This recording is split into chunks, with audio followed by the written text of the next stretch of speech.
Hello, everyone, and welcome to Teeth Matter, the podcast where I bring in guests that are dentists, dental entrepreneurs who are navigating their careers, and we learn from each other. And the guest I have today really gets that sense of like community, the value the value of learning from each other. He is an oral maxillofacial surgeon now, which is a big, big moment for him.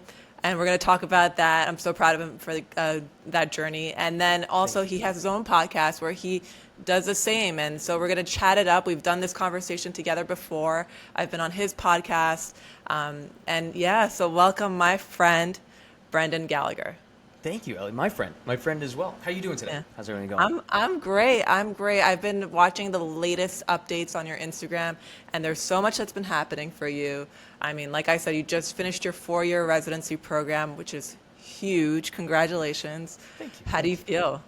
I feel great. A little, I grossly underestimated when you move into a new place, it's like you're moving all your stuff into an empty place. But moving from my apartment in Manhattan, Kips Bay, to the house I grew up in on Long Island, but my dad's here and it's like a full house. So, it takes like a day to get everything in the U-Haul and drive all the way out. But then moving in, it's like all of a sudden it's 4 days to get everything in my room. And then it's like everything in the garage. It's like so I'm all over the place, but I guess that comes with the activity. Of course. I mean, there's so much that goes on with moving, but also isn't it strange for you not to have to run to the hospital?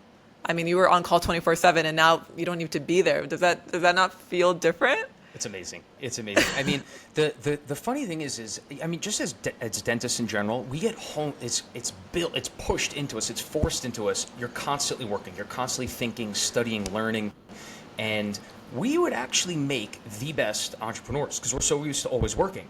But then understanding that you work initially for free, dental school in the beginning, right? Yeah. Same with creating any company. It's the same thing. You work for free up front until you gain the reputation, the clients, and kind of that exposure, the marketing side of it to get new clients, and then you finally make more money. That's exactly dentistry, right? 4 years for free work and school, learning, training, whatever.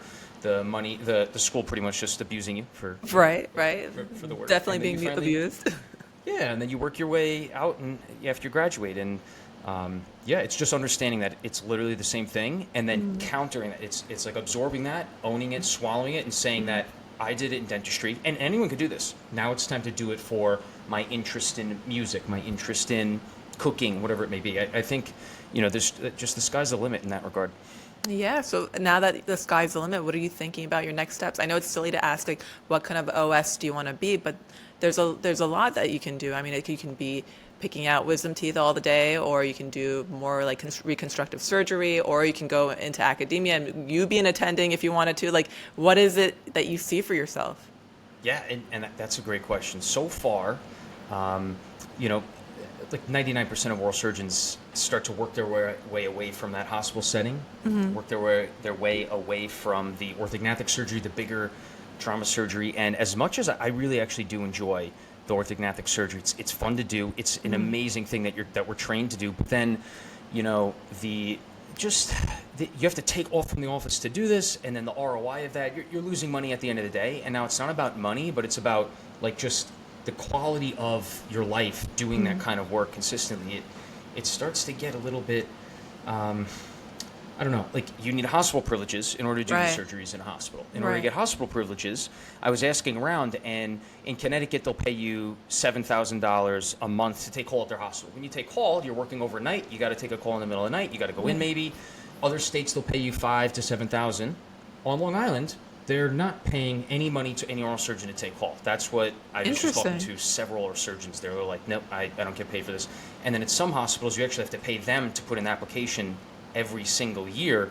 So you're literally fresh off the bat losing money. You're not getting the support you need. Everyone's telling you going to the hospital, instruments are missing. You're working with a new scrub tech. Maybe you need to get an assistant in there that has nothing about dentistry.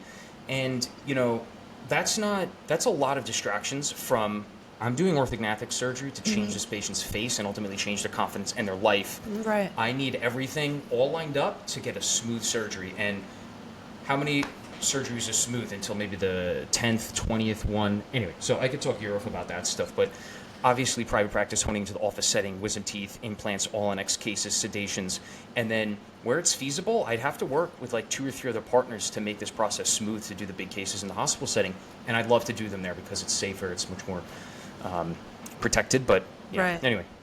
No, I mean, I didn't never thought about it that way. I thought at a hospital, at least there would be some consistency just because there has to be some quality control. You know, they have the resources. Yeah, sometimes they're on budgets and like it can be a little scrappy, but at least there is room for you to do something. And I thought maybe you can take your cases from private practice and take them there and do them like you just said. So that was a little bit of a surprise to me. But, you know, now that you're going through Surprise this. for me too. Yeah, which is sad because so much commitment goes into being an attending or being, you know, at the hospital. Like, it's not easy at all. It takes a toll on the quality of life, for sure. Exactly, that too. That's Yeah. probably the number one thing. Because all this stuff, all these distractions, everything adds up. And it's like if you can deliver that ultimate experience for the patient, regardless of what it is on you, if that's not an ultimate experience for the patient, that's just, I mean, you're going to be in the ICU for overnight. And some people have like surgery centers where they could do it in an outpatient setting, Right. or they get them to go home the first night. I was taught, get them to stay overnight at least one day, monitor their airway, their blood loss, get their H&H, Right. you know, like the hemoglobin, make sure it didn't drop below a significant value. But yeah, so we'll see how it goes Okay, going forward, all right. you know. So now that you've probably had only like what 4 days to get yourself settled in, but like where do you have you got a job lined up? Are you even looking yet? Are you taking some time off? What does the next couple of weeks look like for you? Oh, yeah. And thanks for asking this question because I wanted to make it more of a tennis or ping pong back and forth because I know we've been talking about Yeah. your different job stuff's lined up. It's been like 2 weeks now. I had my engagement and I proposed to my fiance and the graduation dinner all on the same day because that was like the date that was just picked. What else can you pack in a day? Like graduating, getting engaged, graduation party. Like what else can you do, Brendan? It's just, you got to pack it in, right? We got so little time in this world and you just got to make the most of it. But No, but congrats on that too. I mean, I love that for you. Everything came full circle, and like it's like you really leveled up at everything. You leveled up at the same time. everything ramped up. It was like, oh, what a grand finale, right?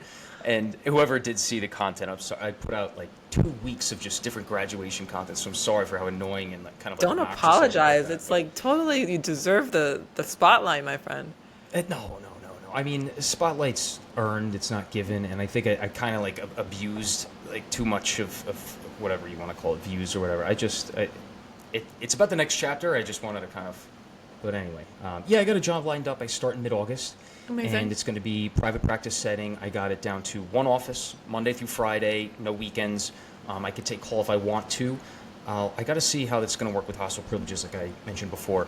But yeah, so mid-August I start. Now it's just going to be a little traveling before then and keeping the podcast going while traveling. So Okay. you know how that stuff goes. It's like Yeah. you got to keep your passions going. So people, they just put their passions to the side and hone in on dental school, hone in on residency, hone in on that job, which is going to be us over these next couple of years, right? Right. But you're still keeping the podcast going, getting those side stuff. You've been running a lot more too. Yeah, I have. I mean, I trained for a half marathon, and the half marathon happened in April.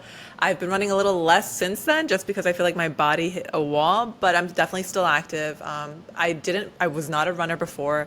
I call myself a runner now. It was really therapeutic, and it's all about the discipline and like investing in yourself, other than just work, you know. And you see what your body and your mind is capable of. That was what running was for me, or is for me now, actually. Tell me about this wall that you said you hit, quote unquote wall. Like what was going on? Was that May? Was that after April, after the marathon in April, or? Well, you know, I was going through some changes before. I've always been working in 2 offices at the same time. So after I left in FQHC, after my first year outside of residency, I've been working like 2 and 2. And obviously each dental environment is different, and you don't really know what you're looking for, and you kind of always want to fit this mold. You go for a job and you're like, yes, I can do this. They'll be like, Ellie, can you do root canals? Be like, yeah, I do root canals. Ellie, do you do this? Yeah, I do this. Like whatever you want me to be, I'll be, right? Just give me the job. And you realize that like that is not how you want to do it. Yeah, you want to make money, but if it's not really the place that you're looking for, you probably shouldn't try to fit in, okay? Because at the end of the day, after you spend so much time there, it's only just going to become like more and more claustrophobic. You know, you don't want to show up to work. You don't enjoy the environment. You don't enjoy your coworkers. You're not doing the dentistry you want to do.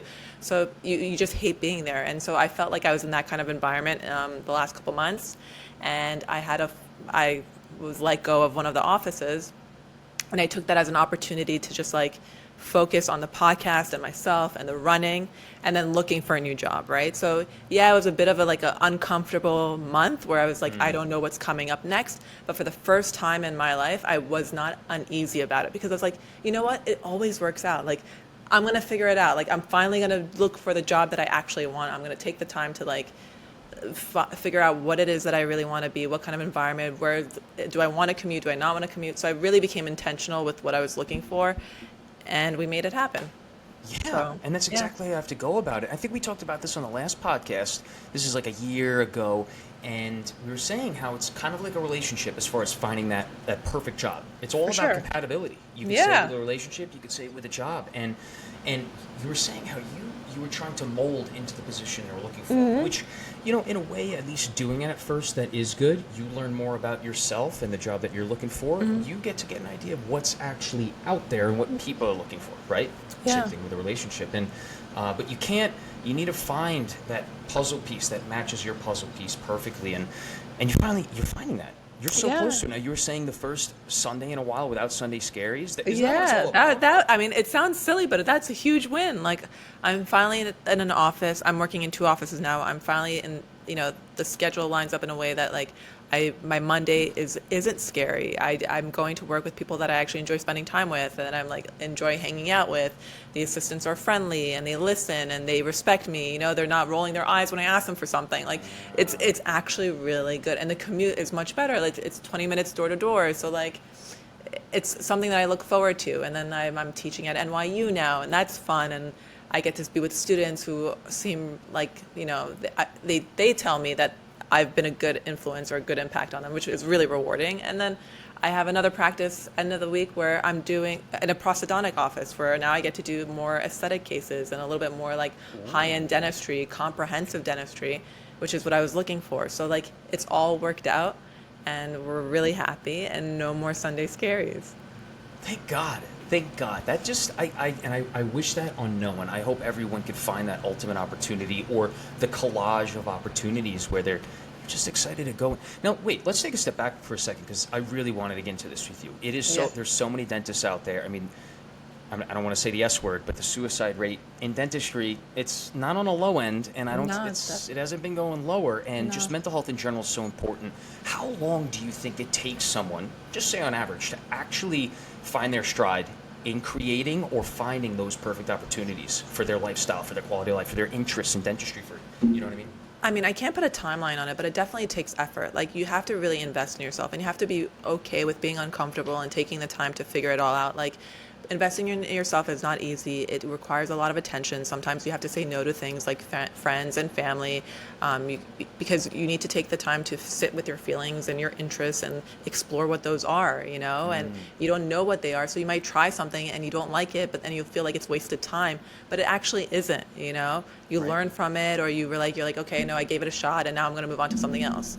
And it's all about learning perspective too. Like, you know, read some books on self-help or entrepreneurship, because that helps you get ahead, right? You learn from others in that way too. It's not just building relationships; it's also learning from people who have had the experience and who have written these books. So it takes time. It definitely takes time. That's all I can say. But it's something that everyone should do, because a lot of what we do now in dentistry, I think the reason why I am happy is because I'm more confident as a person. And I'm, you know, like, I don't give 2 shits anymore of what people think about me. Like, I am who I am, and I'm happy about where I am and where I am in life, and that's it, you know? Yeah. How much of that came from creating content? Because that could be iffy, and not iffy, but it could be like a little shaky in the beginning, where it's like, oh, what are they going to think about this post? Oh, how am I going to look in that post? What are they going to say about this? And then you finally get that comment where it's like, Jesus Christ, this is just... It could ruin your day. Have you ever gotten a comment that just completely obliterates your day, and you're like, how do I respond to this?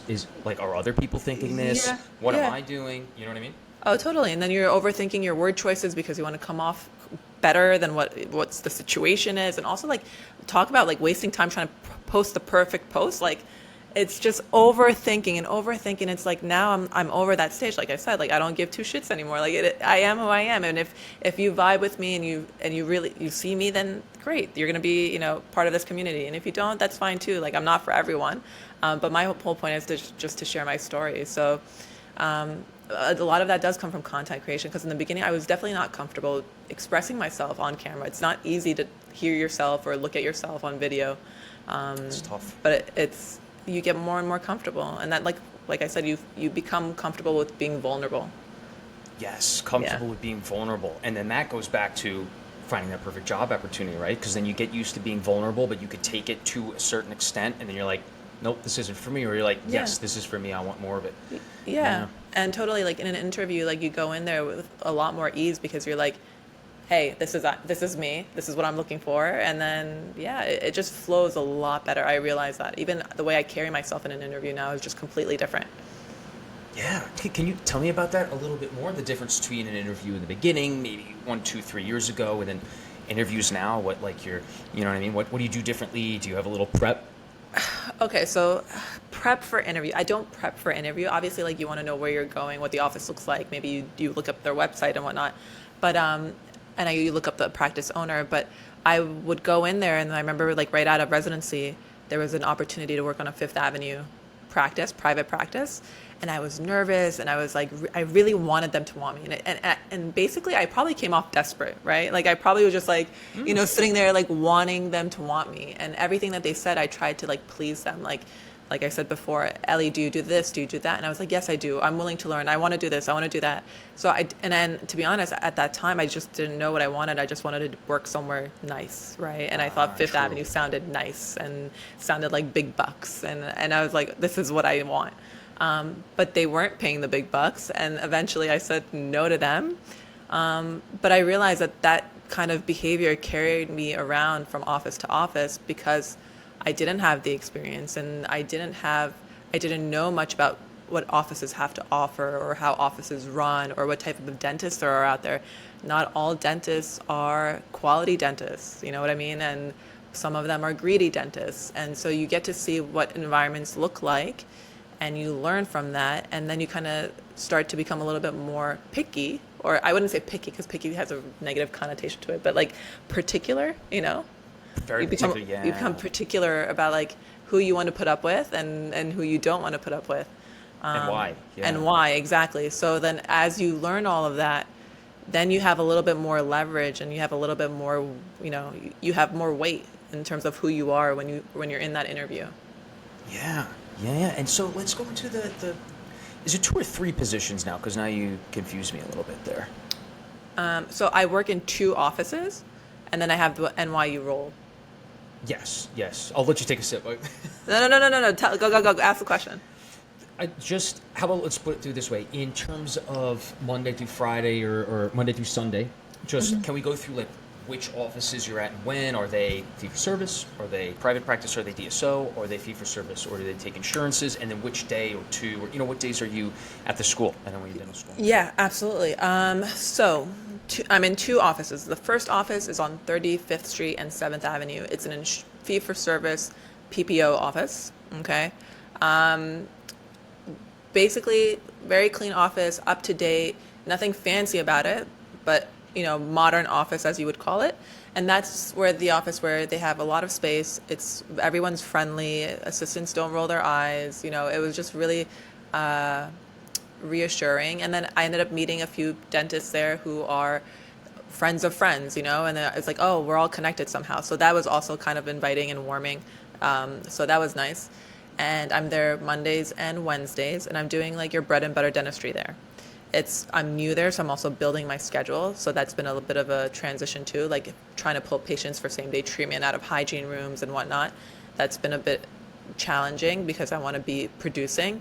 And it's summer, and I find it's harder to fill that while people are like now going away. They have kids, it's a little bit, July 4th is coming, like it's not as full. But I do have hope in this office. It's beginning. It's the beginning. How long have you been there? It's literally been like a month. Yeah. Like I got fired from that last job in April, and wait, hold on. March, April. No, I got fired end of April. May, I took the time to figure myself out. And then we started June. And fire, Yeah. I mean, firing sounds like that's a very I got let go. How about loud that? I got word. let Yeah, go. Let that's go. much better, much better. I got Quote let unquote let go go. Yeah. because of a difference in philosophy. But yeah, and honestly, I was really happy. Somebody once told me, it was Ryan Coulon. I had interviewed him. He was one of my first guests, and he was like, when you fire someone, you're freeing up their future. And I thought of it that way. I was like, you know what? They just freed up my future. I didn't want to be there anyways. Like now I have the fire under my ass just to like go for it. Yeah, yeah, and to stay true to your philosophy. That's so Exactly. important. Can you just, you don't have to go into the difference in philosophy, although I'm sure listeners would love to listen to that. Can you just Yeah, go yeah. more, Oh, just briefly, super in depth of what your philosophy is and what you're sticking to and not straying away from? Is that a good way I mean, to I'll happy to talk about it. So in this other office, they were just doing hygiene and comprehensive exams and treatment planning. There was no actual clinical dentistry being done. And when I would go to see a patient after a hygiene appointment and I was going over their diagnostics, one patient had like pockets of 10 millimeters, right? And it had mobility, and it was obviously a perio patient, right? And I said, this patient needs to be seen by perio, like refer to a specialist. And the head of the operations was like, why would you send this patient to perio? I was like, well, our scaling and root planing isn't going to be sufficient to take care of this patient. I mean, from what I was taught in dental school, like this patient needs maybe a surgical intervention, to take care of their needs. Anyways, that's what caused the drift. And so I was let go because I was a team player, I guess, in keeping the patient in-house.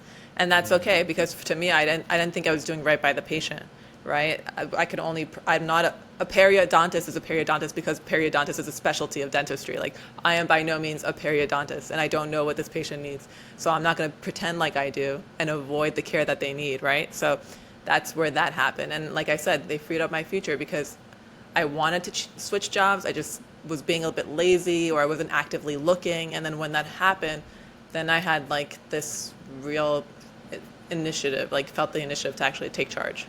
Yeah. So let's come back. So now, new practice, and that was excellent, by the way. And I love how you were saying that periodontics is a specialty for a reason, and then 10-millimeter pockets. What are we gonna do here? Yeah. That's like you said. It's probably gonna need more than just deep cleanings. The SRPs. But back to your current position now. Monday and Wednesday, and congrats, by the way, because you're only a month in, and this is going to build and grow. You're surrounded by people that you're friendly with. That's so important to be in a good environment and culture like that. Tuesday, Wednesday, Friday. So you said Fridays you're going to be at the prosthodontist? Yeah. So area? so Monday and Wednesdays I'm at the Midtown West location, and then Thursdays and Fridays I'm at this new office. It's called Smile House. It's been created by a prosthodontist, and his name is Dr. Jonathan Levine, and he's created this whole, like, it's a beautiful office. Like, I've never seen such a sexy office, number one. Like, you just want to hang out there. But two, he approaches dentistry differently. Like, he's trying to bring longevity into dentistry. And dentistry is a part of medicine. Like, there shouldn't be a separation, right? And with all of the research now and all of these conversations around longevity, doctors and thought leaders, like, there is a connection between your oral health and your systemic health, right? Yep. And people don't know much about it, but now they're wanting to learn. So he's creating that opportunity for patients to learn. And so it's an amazing approach, and I'm excited to be there because that's how I live my life, right? I'm very much into health and fitness, and so I get to see that there and do that type of dentistry there, which is fun. Yeah. Speaking of, we gotta get you back running again. You gotta be. How often are you running right now? Because you said you took a little break. That's normal. I took a little break, and when I say break, I was like running once every other week. I haven't gone for a run in a while, which is not good on me. But and I'm not running. It's so hot out. It's also so hot. It's humid. Like, the air is thick. How am I gonna get through? Almost drowned in my own sweat last week running in that 100-degree day, but. Yeah, and I wouldn't recommend that to anyone listening. That's like, I could have gone to the doctor after that one. But it's tough right now to pick up running. It's like springtime and fall time is like everyone wants to get out and start running before the summer starts, or like before the holidays come. Everyone starts eating a little bit more. Have you ever done a half marathon or any type of marathon? I've done just 5Ks, just Okay. 5Ks. The half marathon is 13. 13.1, yeah. It, I wouldn't do a full marathon. I think that's too much pressure and stress and like wear and tear on the joints. Fair. And I really try and think more longevity. I do know I have a heavier upper body on my knees, my hips, my ankles. So I try and just stick to that 3 to 5 miles tops. Okay. Because then I run 3 times a week. I try and get 3 Oh, times that's a week. amazing. So Even in I this love that. heat? Yeah. Even I hit 3 last week. I hit 3 the week before. This week, I think it's only going to come out to 2 runs this week. Yeah. Because fishing yesterday, I had a music producing day. Sunday, had a golfing day. Saturday. It's like it's my time off. I want to see friends and family. Yeah, and of that sort course. Stuff, so. No, but good on you. No, I got to get back into it. I definitely have been slacking a little bit. I do go to the gym and I do yoga, so like I keep myself active. Like it's not just running that I do, but it's nice to like change it up a little bit because I feel like your body starts to plateau. Like if you do one thing consistently, your body just starts to not respond. So I got to keep it exciting. Right. You know what? Maybe you'll take something from this. The way I switch it up is if I'm doing just like a flat surface run, Yeah. so just not much hills or not on the treadmill doing incline, I'll try and get at least that 4 miles in, and then couple that with an ab workout, whether it's running to a track 2 miles away, doing an ab workout on the track, running back, gives the 4 miles a little bit of a break, but hit your core, and then you get that cardio in. If I'm in the gym, I'll do a incline interval workout. So every tenth of a mile for a mile, I'll switch up to 12 incline to 4. I always stay minimum at 4 incline. Okay. But playing around with the incline and then staying at a flat incline, but changing up the speeds every tenth of a mile too. Yeah. That could make a nice workout. That's an Oh, idea. that's good. Yeah. And then if you're also running outside, like sprints, picking like Right. lampposts, for example, if you're running Yeah. around your neighborhood, and just doing like different sprints, rest or a jog, but never walking. And I don't know, it's fun to mess things around because a lot of people say like, oh, I hate running or I hate running on a treadmill, and it's like use that treadmill to say every tenth of a mile I'm going to switch the incline up, and you burn more calories. It keeps you kind of engaged, and I don't know. I don't hear enough people talking about how to utilize that technology to your advantage. To burn more calories in less amount of time. Yeah. Like everyone's about that, right? Oh, totally. Everyone wants that efficiency. But wait, are you a morning workout person or an evening workout person? Oof, I would love. That's such a great question. I want to know yours too. I would love to be doing workouts in the morning, but I feel like morning is like your mind is most alert in the morning, and as soon as I wake up, I will do a 10-minute ab workout every weekday in the morning. But after that, I do 1 to 2 hours of like work, social media work before either heading into the hospital or heading into work. So I end up doing my like hour-long workout at the end of the day. What about you? Yeah. Me, I'm a morning person. I feel like if I don't do it in the morning, then I lose out. Like I want to be able to move mountains, and I feel like I do that in the morning. Like I'm just ready to go. Even though today, like it took a little bit of effort to get out of bed, but once I was there, I just feel so much more productive. Yeah. What time are you getting up? Or well, say so today's not. Say Monday or Wednesday on an office day. What time do you have to get up to be able to hit that workout before work? You know what I mean? So I mean, usually I wake up at like 6 or 6:30. If I'm really pushed, like being lazy, I'll wake up 6:30 and maybe I get like a half an hour workout in. But just even that half an hour, I'm happy to do it. It makes a huge difference in my mood, and I feel a lot more fresh and like I feel like I'm working at 110% if that's what I'm doing. You know what I mean? Yeah. So, That's my bigger workouts usually happen like the weekends. Bigger workouts on the weekend, right? Because you have more time. Yeah, you're not more as time. crunched for like. Yeah. You could do stuff. Now, here's my question, and you don't have to answer this. I'll start it off. I sweat a lot, so if I work out in the morning, which I used to do, if I don't get like an hour in before work, which is like now you got to get up sub 5:30, sub 5 to work out, and then get an hour of rest in to kind of let your body cool down. Otherwise, I'll just be sweating into work for 2 or 3 hours. Does that happen to you at all? I mean, I definitely do sweat, but I come home, I take a shower, I have my little coffee, and sometimes I even take my coffee to the gym. Like I have in the same exact cup. I don't take a mug. I'll walk into the gym with this, and like I have no shame. But what do you call it? So I'll show up with my coffee, do my workout, come home, shower, and then I'm out. Like I mean, I have no choice, right? Like I can't bring myself to wake up at 5 a.m. It's not possible. Like I love my sleep too much, and I think sleep is just as important as working out. So I try to get as much sleep as I can, get something in, and then make a day of it. Oh, and then that's another point. If you get a full, I just did it last night. I got a full, it was like 8 or 9 hours of sleep. I haven't had that in a Nice. long time. Nice. But then working out after a full night's rest like that, the workout's so much better and more Oh efficient too. Would you man. agree? Oh, totally. You're just so much more pumped.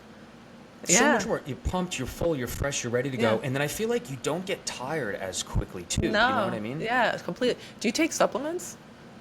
Just right now, I'm taking a probiotic for like Okay. I want to be able to drink milk again. I want to eat cheesecake. I've been lactose intolerant for like 4 or 5 years. Oh, I'm sorry. So I want to eat pizza again and not have to think about the Yeah, consequences. yeah. No, I But hear you. that's it. I didn't think I'd be a supplement person, but I am taking creatine, and then I take magnesium and zinc and vitamin D and omega-3s, but that's about it. And then I take magnesium L-threonate for sleep. Let's I break do. these supplements down a little bit. Which ones do you take for why? And then the magnesium, that can make you a little tired, right? Do you take that in the mornings? So so one magnesium L-threonate I use for sleep. That puts me out. Like it doesn't make me groggy, but it gives me sound sleep, uninterrupted sleep. Ooh. So I feel like I get a deep sleep and I wake up not groggy. Great. I recommend it. I'll show you a picture. Then I take there's another magnesium that I take for muscle recovery because of the workouts. And then the creatine also for metabolism and mitochondrial efficiency. Yeah, creatine has showed, the research on creatine shows that a lot. It also adds a little bit of water, like it opens up your cells for water weight. So, I mean, if anyone's listening, obviously you do this, drinking a lot of water, right? Because it can really severely dehydrate yourself. If you're not having any water at baseline and then you add creatine into the diet, you're working out a little bit more, working out a little bit harder. Yeah, some people just get headaches the next day, completely wiped out. Not necessarily like hospitalization from dehydration, but No, I mean I don't think it's that bad. And it used to be 5. The suggested dosage was 5 grams. Now it's 10 grams. So the new study shows 10 grams is even better, and it really helps. I feel like with muscle definition, like I do feel. I don't know. Maybe it's just a little bit of a placebo, but I do feel that it does something more. I don't know. yeah, excellent. And then zinc for immunity is fantastic. What was you said? Magnesium, sleeping, And then muscle vitamin D. recovery. Vitamin D. Oh, Yeah. God, a lot of studies were showing some of the people. I didn't look into it too much, but like the correlation between people that got really affected by COVID-19 were so severely deficient vitamin D. Right? You saw. Yeah, I that. heard about that too. Yeah. No, but I mean, it's just essential for everything. I mean, vitamin D also for your bone structure, your bone density too. Also, I think vitamin D was also linked to, I could be very wrong, but like cognitive decline. So lack vitamin D, and then high risk of I saw that too. dementia. So, I mean, you got to take care of your body. And we're in a profession where we're really draining ourselves emotionally, physically, mentally. You need to invest in yourself, and part of this goes back to our earlier conversation, and part of that is making sure that you take care of your body, that you're eating the right nutrients, that you're eating healthy, that you're getting adequate sleep. All those things, these add up to.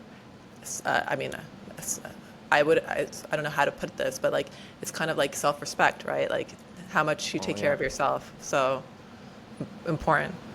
Very important. Very important. You want to go into diet a little bit? What's your weekly routine on dieting? Do you cook? Do you meal prep? I should meal prep, but I don't. I do cook, so I'll do like a grocery run on Sundays, and then most of my food is just protein and side dishes. I don't really do carbs. If I do carbs, maybe it's a side of bread or naan or something with my meal, or maybe a cup of rice. But most of my meals are like steak with veggies, and usually dark green veggies, or a side of salad. So it's steak. I alternate with salmon, shrimp, or chicken. So that's like, I don't have like these gourmet meals happening, but it's just very clean.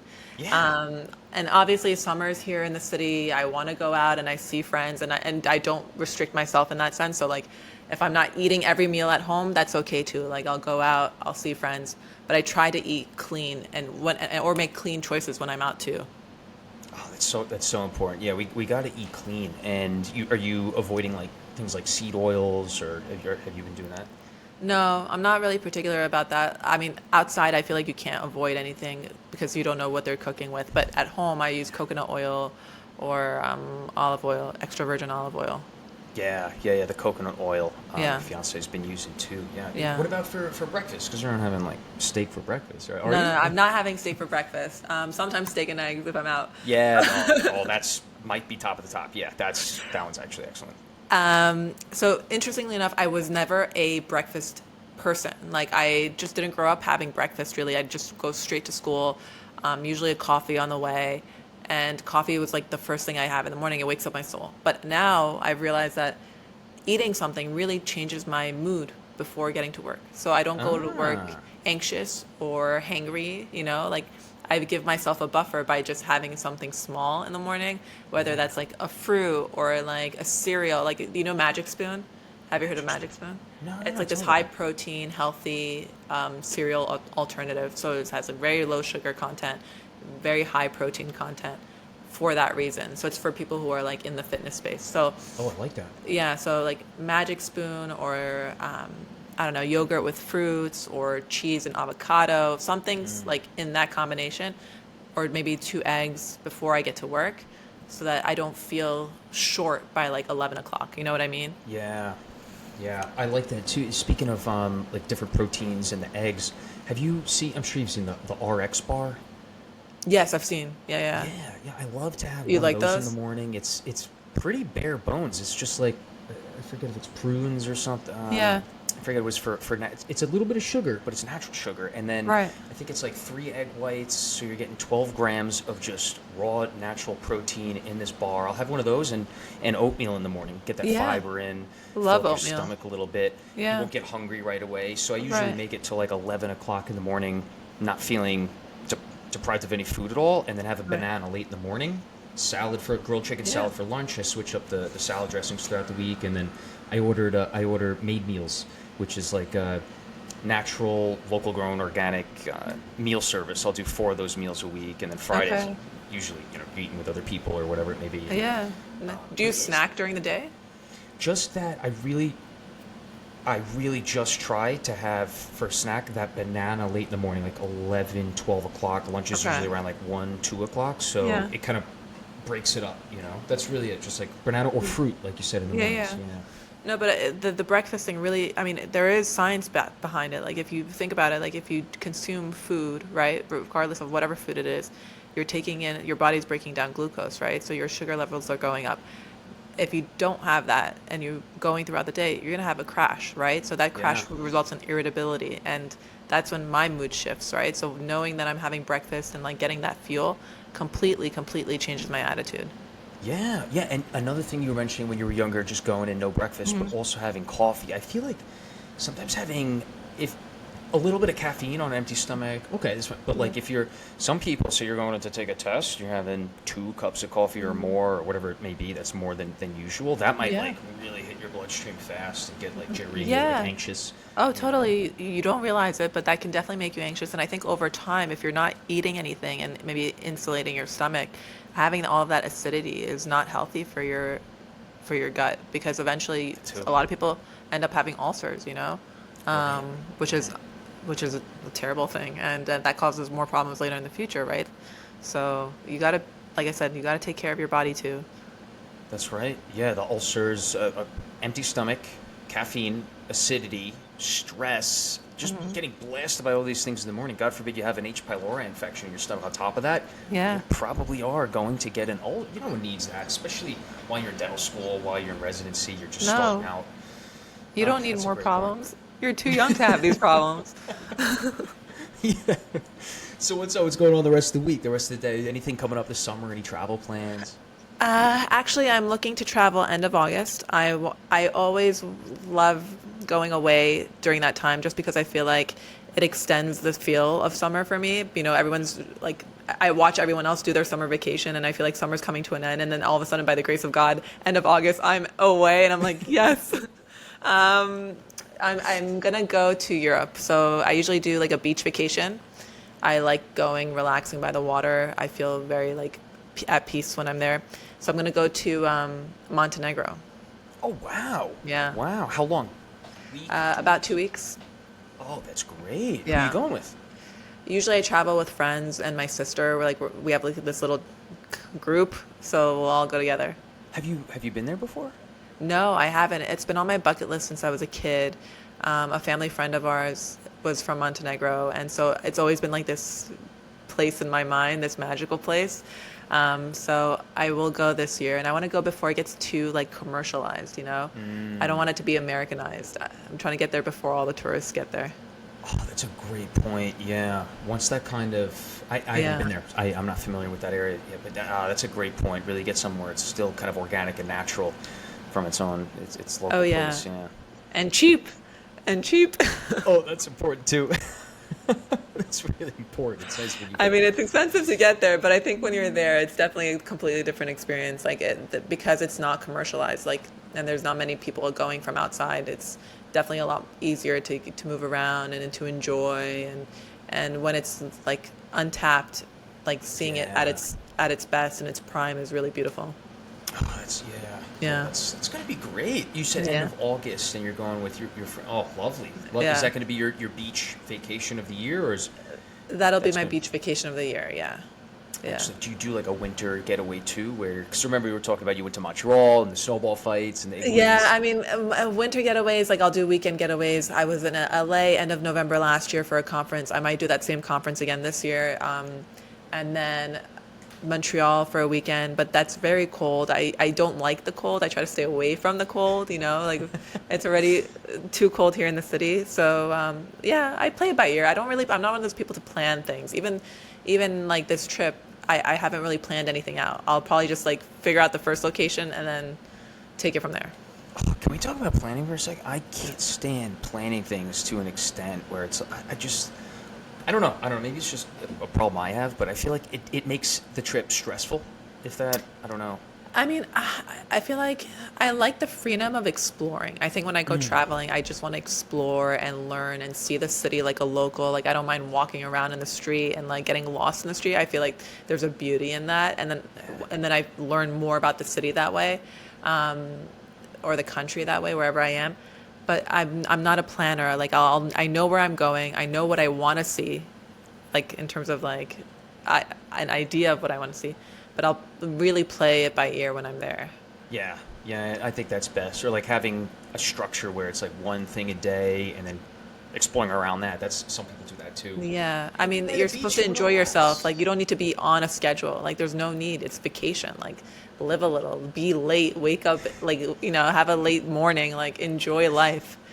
That's such a good point. Yeah. Yeah. When growing up, my mom was always like, "Oh, we gotta do this day, that day," and in a way, it's like you kind of get a lot out of the trip if Yeah. you're just following what they want to do. My fiance likes to plan a lot, so she's planning a lot of things, and I'm like, whatever you want to do, let's do it. I don't know. Planning really takes away from the planning too much takes away Yeah. from the Yeah, vacation. planning too much can take away from the magic for sure. Yeah, the magic. Yeah. I like that. Yeah. The adventure-esque or adventure Yeah. attitude of it. Yeah. Yeah, no, totally. But at least she's the one who's planning. Like you don't have to put in the work. You just say yes and you show up and then it's done. Yeah, and I don't want to be like just completely non-existent. I don't mean it like that, but I'm not gonna go on TikTok and research London pubs. I'm just gonna Right. want to try out that pub. Let's go. Yeah, You know? yeah. So one thing I like to do is like if I go to a city that I don't know, before I go, I'll look up like Lonely Planet or like Condé Nast Traveler or something like that, and see what their recommendation is for a day in, like let's say a day in London or a day in Paris. Like they'll give you like what they recommend, and then I'll have those places saved in my maps. And then when I get to like the hotel, I'll ask them for like a map, like those tourist maps that they have, and kind of like pick a few things and see like which neighborhood I want to explore, and that's how I start. And then once That's I've a great idea. yeah, once I've ticked off like the major things, then I just get lost. Yeah, That's funny.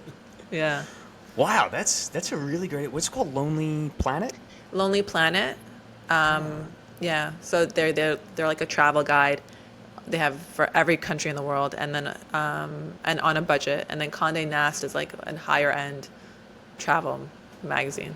Oh, I like this. Thank Yeah. you for the tips on that. I'm gonna have Yeah, to yeah, either yeah. do my own little looking into it, or at least Yeah. I'll pass on the info as well. What's Yeah, and this, then once you look that up, your Instagram is going to start pushing content too. So then you'll start seeing all that. Oh God. That is true. Yeah. That is true. What was this conference that you did in last November that you're going to again today? This year? So the conference last November was called LA Dental Symposium. It's hosted in LA, downtown LA. I was invited by Dr. Jennifer Haddad, who I've had on the podcast. She is a biomimetic cosmetic dentist. Yes. She is a student of USC and Pascal Manier. So everyone who is like the hosts of that conference are all biomimetic dentists. So, and they're very heavy in research, and they're just like amazing in terms of like the quality of dentistry and the quality of care that they provide. So it was a really beautiful network of people, very humbling group of people, and they host it every year. So last year, Dr. Adamo was one of the speakers, alongside many other international speakers, which was really interesting to see what other people are doing elsewhere. You know, the level of training everyone else has, and like what people are experimenting with and researching with. And then they're hosting it again this year. And I think her name is Victoria Sampson. I don't know if you've heard of her, but she was on Diary of a CEO with Stephen Bartlett talking about oral health. I haven't seen this, yeah. Yeah. And so she's going to be there this year. So it'll be an interesting group of people. The people there are all lovely. So I'm excited to do that. I found a really cool community of dentists there when I was there in November last year. So excited about that one.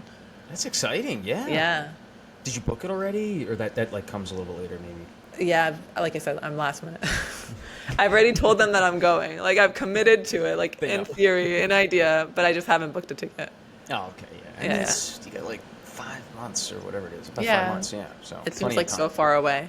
It's crazy. We're July 1st. Like half the year has already gone by, and I feel like summer just started. Like how could that be? Right? Yeah. Half of 2025. No, I guess technically that would, more than half of 2025 is over already. Yeah. Time flies. Yeah. Glad we got to. This will be our part 2, I guess, right? This is our part 2. Yeah, I'm glad we did it. There we we were go. way overdue. Yeah, we were way overdue. It was almost. It was a year and a half or more ago that we did that. Yeah. That's too long. I know. Ellie. We'll have to make a lot more frequent than this. We should have regular ones, I think, or maybe we should do like a round table with some people. I think that would be fun. Ooh, let's do that. I love the round table. I make the little thing on my podcast called round table because I like to let's get everyone involved. Let's get the thoughts and ideas out there. Yeah. No, I love chatting with you all the time, and you have such a great personality and such great energy. We should make this a regular thing. Like every couple months, tap in and see what each other's up to. And likewise, I mean, I feel like we just share so many ideas between, just that process of finding that career, that day-to-day, that weekly routine, the schedule, the workplaces that you want, everything. We touched on exercise, dieting, and finding that perfect role. We hit on all the things that's like core of maximizing your life, So yeah, I mean, we should do this more. Well, yeah, we should do more of these. I think go ahead. I was just going to say, let's take a look and see who kind of comments and responds to, our podcast posts and stuff. If this really resonates with someone and they would want to come on, let's see let's reach out to them in the comment section in the, on the posts and stuff and see who would want to come on for another one. Yeah, I'm all for it. Awesome. Yeah. Well, Ellie, thanks so much. Yeah, thanks for having me. Yeah, of course. Tell me. Send me the file, the ID file, and I'm going to put this on my page too. Does that work? Yeah, of course. I'll do that. Once it uploads, I'll send it to you. Perfect. Yeah, send me the raw file. All right, sounds good. All right, Brendan, have an amazing rest of your week, okay? Enjoy your time off, but keep me posted on anything that you do, okay? Yeah, and you too. All right. Have fun in the end of August on your trip. All right, I will. All right, we'll be in touch. All right, thank you. All right, bye.